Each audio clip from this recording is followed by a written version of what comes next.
What's up, folks? My name is Trevor from Tactical Tortoise, and I'd like to welcome you to 40k List Tech. This is the first in a new series of videos that I'd like to start doing that covers successful lists that aren't quite meta. So if you're tired of talking about Iron Hands or Eldar Flyers all day, I'm here to talk about their counters and other cool off-the-wall lists that I see doing well in tournaments. Let me know if you enjoyed this video, and I'll find some more unique lists to cover. So today I'll be talking about the list that I've been running in tournaments for the last couple of weeks called the Janktanks. So I developed this list to counter the scary Iron Hands lists that were dominant a few weeks ago, but I've had decent success fighting other meta armies, especially a lot of Marine builds don't have a great answer for it, and there are a lot of other gun lines that fall down to it too.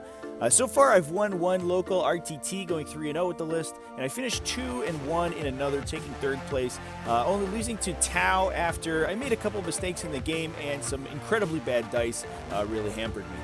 So it's time to talk about the list, and a real talk before we get into it. The list does revolve around triple Repulsor Executioners, so it's not exactly the greatest innovation in the history of the game, but it does use them in a bit of a different way than standard meta lists, which is why I want to cover it today. The core of the list revolves around a White Scars battalion and a mixed spearhead detachment. The most crucial pieces in the list are the characters. There are 2 captains, 1 lieutenant, and 1 Ultramarines Librarian, and then of course the 3 heavy laser destroyer Repulsor Executioner grav tanks. This list is extremely CP hungry, so the battalion is important to provide some extra resources. And the last 400 points or so after the tanks and the characters are open to fill out your last combat units. I've been running a trio of Invictor warsuits to add some punch. They are great at killing Primaris Space Marines, and they take a lot of board space in matchups where that's relevant.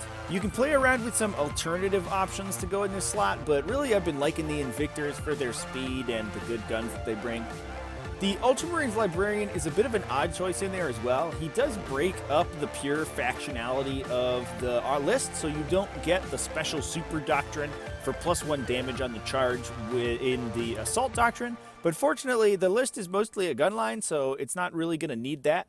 It does also take the White Scars benefit off of the Executioners, since they're going to be in a mixed detachment, but that hasn't really been an issue for me so far.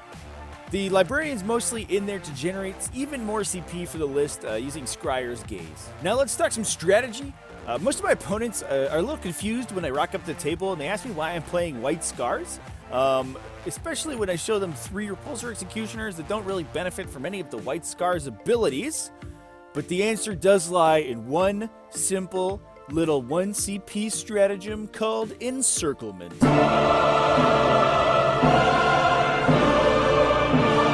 Encirclement allows you to deploy any White Scars unit in reserve and bring it off a table edge on your second turn onward.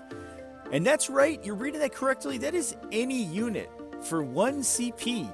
That could be anything from a scout squad or some tactical marines to, I don't know, a giant Repulsor Executioner tank.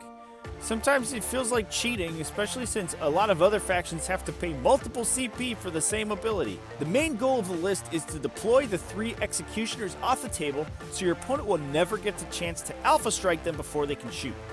Against enemy Executioners or similar tanks, it means that the 6 laser cannon shots from your encircling trio of tanks should destroy 1 enemy tank before it's able to fire. To stop the other vehicles from taking your tanks out immediately afterwards, you have the Bike Captain. I like to call him a Snapton.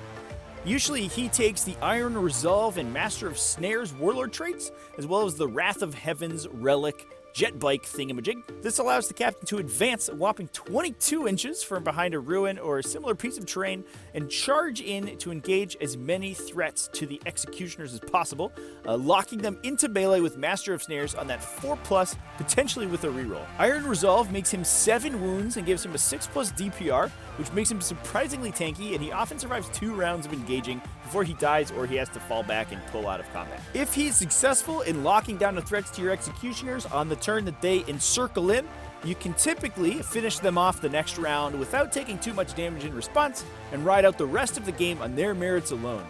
The characters are very fast, so you can use them and the Invictors to push out objectives and to clear out units hiding in buildings to get those sweet kill points on the last turns of the game. One of the strengths of the list is that it's actually very flexible. In some matchups, it might be necessary for you to push through a bad matchup to deploy your Executioners on the table and hope for the first turn for a big alpha strike, or you can change around the roles of your characters to fit the matchup you're playing. For example, the combo of Imperium's Sword and the Hunter's Instinct Warlord trait, you can make either captain, either the jump captain with the Power Fist or the bike captain who does have a Thunder Hammer, hit and wound any vehicle in the game on a 2+. Remember, they are captains, so they'll reroll their own ones to hit, and with a mastercrafted weapon, those hits are going to hurt a lot. So in matchups with Knights, Flyers, or Chaos Demon engines like Lords Discordant, where engaging them in melee isn't really going to do anything, you can still send those captains flying in and punch some stuff and do a lot of killing. Now, as to future-proofing the list by changing it around a little, there's not a lot of wriggle room in the core of the list. Like I said, you can swap out those combat units like the Invictors, but I do like the combination that's in there right now. Now that Iron Hands are less powerful since they got nerfed, I think it could lose one of the Executioners.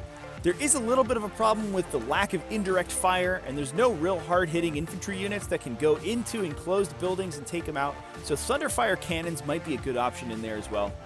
I'm also a little trepidatious about relying on vehicles now that Imperial Fists have entered the meta. The list does bring 6 vehicles to the table, and stuff like Invictors and Repulsors without any additional defensive benefit go down real quick to the extra damage from the Imperial Fist guns. That said, I've played more than a dozen games with this list and a few variants, and while it looks very straightforward, I'm actually constantly surprised by how many options it really has. Knowing the correct time to commit the characters and how to deploy the tanks on the field is crucial. Successful use of the Snapton and the bevy of White Scar stratagems to buff him and get him into melee with your opponent's threats means that you have to have a good handle on the assault phase. And since the tanks have a huge swath of options from when they arrive from reserve, knowing when and how to deploy them can swing games in a big way. I'm actually excited to keep playing the list and improving with it and making sure I make all of the correct choices. As an example, one of my recent losses from my most recent tournament was against Tau, and I think that the placement of the Executioners when they came in from reserve was actually a big deal. I ended up deploying them sort of far on one flank in order to get a quick and easy kill on one of my opponent's Cold Star commanders that had moved out from behind his drone screen. And in hindsight, putting them on an opposite flank closer to my opponent's castle where they could bring all of their guns to bear multiple turns might have swung the game in my favor. And that's an example of the kind of nuance that you'll play with when you can deploy your big heavy hitters almost anywhere on the table on turn 2. Anyway, that's the list tech for the day. Please let me know if you enjoyed this style of video and I'd be happy to do more. I'd love to cover more off-the-wall lists and potentially get some guest hosts on to talk about their favorite lists. And if you just let me know that you like the video and you keep watching, I'll be happy to do that. Anyway, remember to like and subscribe and do all that YouTube stuff, and most importantly, have a great day, everybody.